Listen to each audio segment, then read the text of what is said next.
Welcome to Daily Overdose. When you're going through hell and everything is going against you, the easiest thing in the world to do is to start thinking negative. It's easy to go through life holding on to things that are weighing us down. Guilt, resentment, doubt, worry. The problem is when we allow these things in, they're taking up space for the good things that should be there. Imagine your life is like a container. You were created to be filled with joy, peace, confidence, creativity. But if you allow worry in, it pushes out the peace. There's not space for both. You can't go above 100%. You have a limited amount of room. If you allow guilt to take up space, that's space that you don't have for the confidence you need. Most people will let their present physical results control their way of thinking. They're emotionally involved in it. They think it's an accident that the same results keep reoccurring. That's no accident.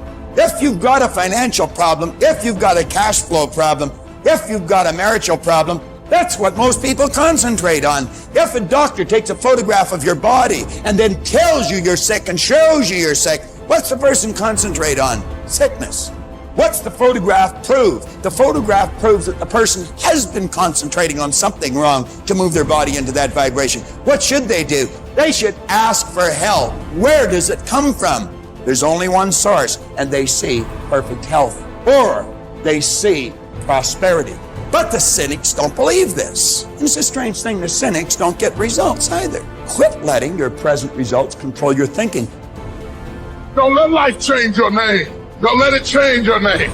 Don't you be nasty just because they're nasty. Don't you be hateful just because they're hateful. Don't you be vengeful just because they're vengeful. Don't lose yourself in your situation. Don't let your situation eat up yourself.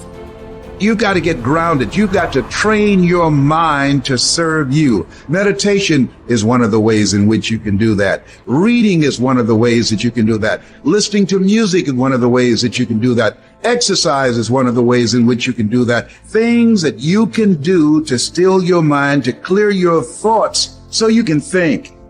Change the way you see yourself and begin to tend to the personal details. If you trust yourself, if you believe and don't doubt in everything in you, you can do it. You can do it. When you say a situation, a person is hopeless, you're slamming the door in the face of God. There's no guarantee that because somebody is now down on their luck, they can never come back. Who can guarantee that you can't make, that you can't have your dream? All we need to do is we look at our dream as we get ready to hit the floor. I'm blessed and highly favored. Don't let circumstances turn you around. Don't let hard times turn you around. Whatever you're experiencing, you know that this too shall pass. That you have the ability to make it happen. Why? You got a sense of entitlement. I deserve this, and whatever I have to do, I'm willing to step up and to face life and grab it in a collar and say, give it up, because it's mine.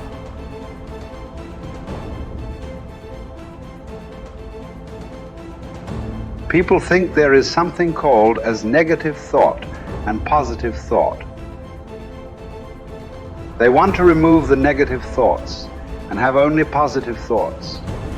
For such people, I would ask them to just experiment for 10, 15 seconds. Let them forcefully remove one thought from their mind. For example, next 10 seconds, just don't think of a monkey. Try not to think of a monkey. For next 10 seconds, you will see you will be full of monkeys.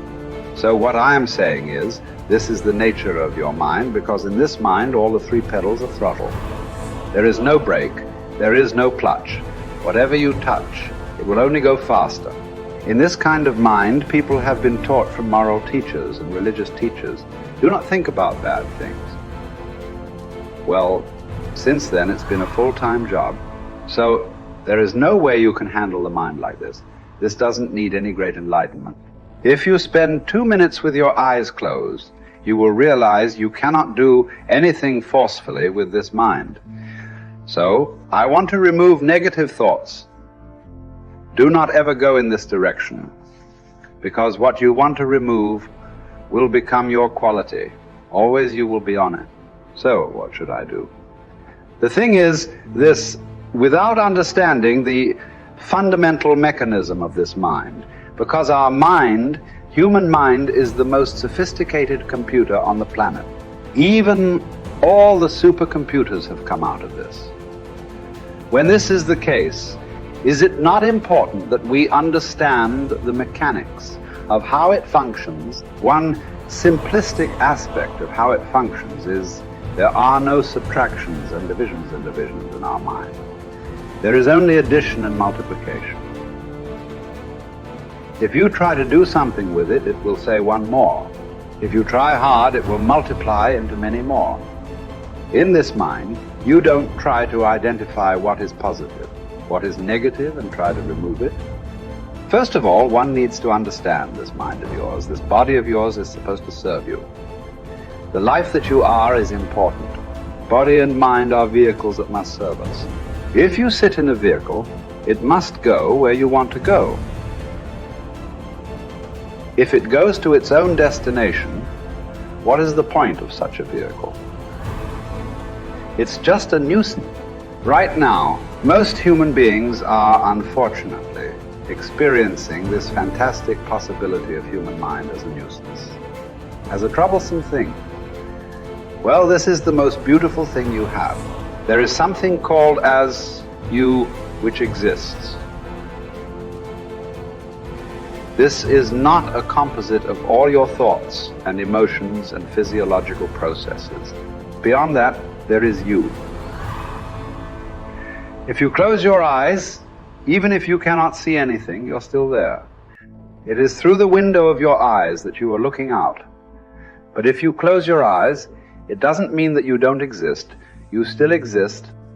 So beyond your thought, you still exist. Beyond your emotion, you still exist. So that you, the life that you are, this has to come into your experience. Why is it that you're not allowing that to come into your experience, which is the most significant aspect of who you are?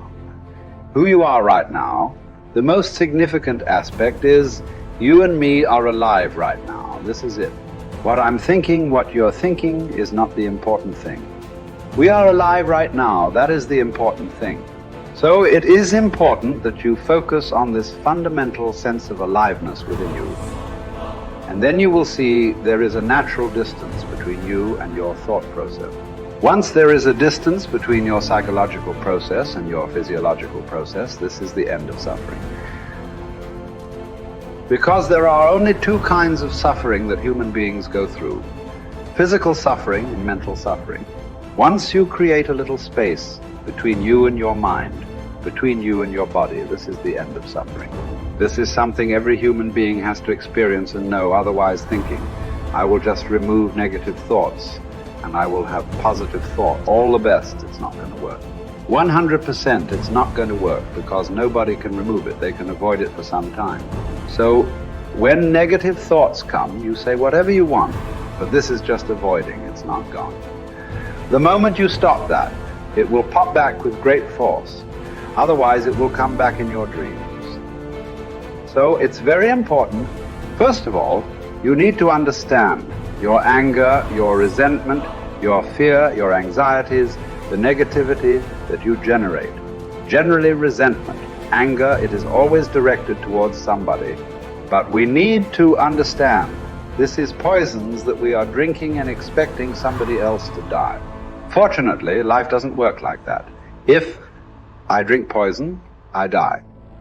If I drink poison, you don't die. So we need to understand this. When I say poison, today you can have yourself chemically analyzed right now. What is your blood work? What it says, 5 minutes of intense anger. Check your blood work and see. There will be lots of negative elements in it. Literally, you're poisoning yourself. So do you want to poison yourself? Definitely not. Now the very question is coming from certain helplessness. What shall I do?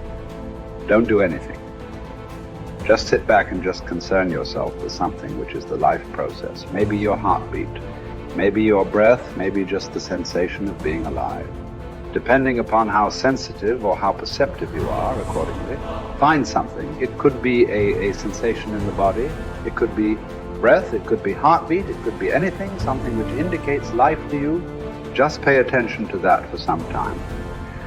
Slowly, you will see there is a distinction between what is you and what you have gathered, which includes both your physiological and psychological possibility or mess, whatever you've made out of it. You're not bright enough. You waited too late. You should have started younger. Those are the kind of voices that we all live with. For me, our ministry was growing. We lived in a nicest house we'd ever had. Driving a nice car, living from paycheck to paycheck, making it. Every night, I lay down at night, I hear the voices. Those voices are the kind of voices that stop you from buying into your own life.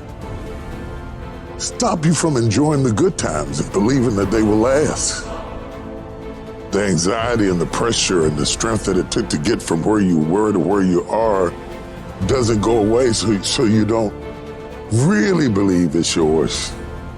You're driving it, but you don't really believe it's yours. And you're scared to relax and really rest in whatever it is or whoever it is. And the enemy always has some sort of tool or memory or situation that he uses to terrify you, even though the good times are here and the dream is there, and the blessing is there, and the goodness is there. But there's always this haunting, nagging defiance that says, don't you relax. You're not worth it. You don't deserve it. And it's not going to last. Resting in what God has done is often more difficult than receiving what God has done. To rest in it, to believe that it will last, to believe that you will last, that love will last, that life will last, that good times will come, that things will be better, is difficult because of the voices. And you are what you eat, and the voices are the food that feeds your faith or fear. You see those voices that say what you can't do, what you can't have, what you can't be, what's not gonna last, what's not gonna work, is how the enemy pulverizes the promises of God in your life. And it takes word to combat word. That's why when Jesus was in the wilderness and Satan was throwing word at him, he was throwing word back. And what we have to do is put word on word. I'm blessed. I'm blessed in the city. I'm blessed in the field. I'm blessed in my uprising. I'm blessed in my downsetting. I'll be blessed into my old age. I'll be blessed when I'm an old man. My grandchildren will be blessed. My body is blessed. My mind is blessed. My head is blessed. I got this. I can handle it. I can do it. Bring it on. Here it is. That kind of talk, saying that to yourself, drives back the other voices of negativity that we all have creep up behind us and tell us that we're not capable and we're not competent and we're not gifted enough and we're not good enough, or we waited too late, or God is punishing us.